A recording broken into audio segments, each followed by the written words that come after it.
Hi. No, I'm not gonna start it like that. Okay. Gotta be all ambient and just be like so serious. Okay. I've only cried once while watching anime. And surprisingly, My Hero Academia was not the one to make me cry. Even though that show is one of the most amazing shows I've watched in recent times, it didn't really pull my heartstrings enough. I was heartbroken when Deku's mother didn't want to let him continue his hero training at UA.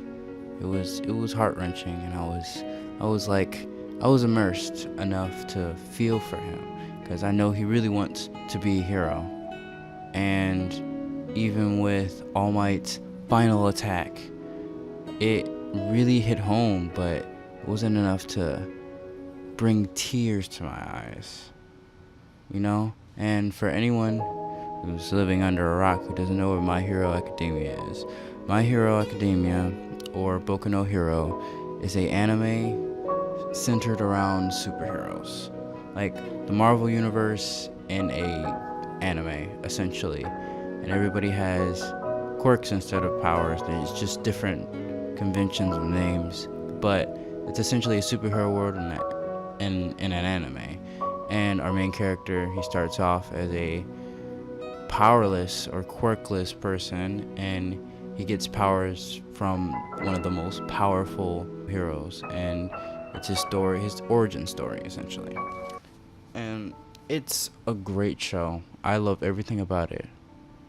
It's probably one of my favorite animes of all time. But Iron Blooded Orphans is by far one of my favorite shows in recent memory. Well, at least season 1, because I haven't gotten around to season 2, because I'm a little biased, because I don't think it lives up to season 1 standards.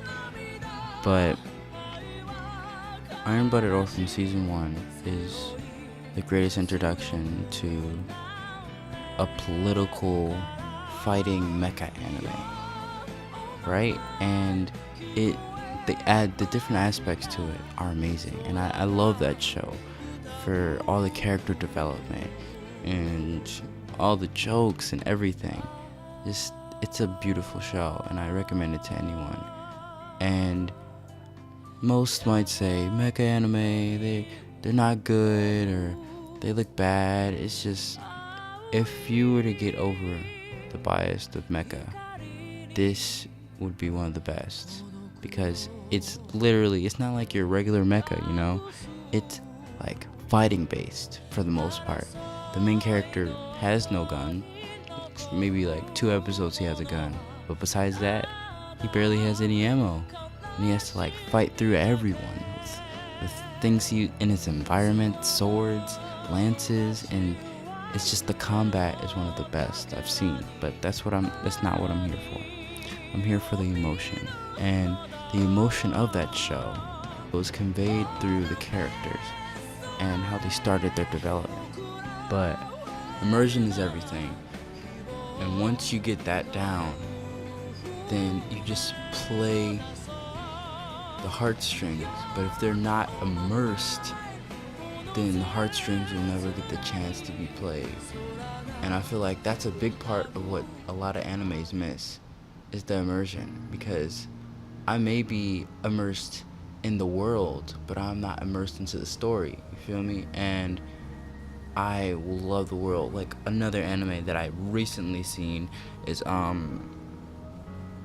Children of the Whales, and the manga is it's so amazing. But the anime it's got this dark, like, basically the first episode, it has this almost like slice of life in a fantasy world type feel, right? But then it completely changes by like episode 3, and it really shows you everything that's really happening in their world, and I'm really immersed into the world. But the characters that die don't really have meaning in my mind, you know? It's more like, oh snap, that character's about to react to that, right?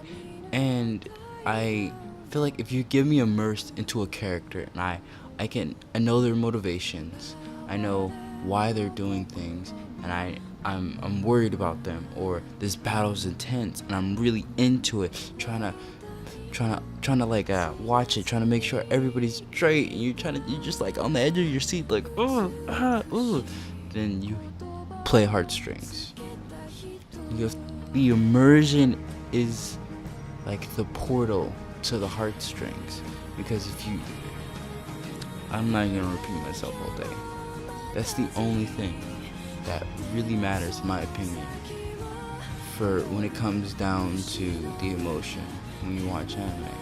So, whenever you or anyone else you know creates a story, make sure immersion is the first thing and emotion is the second.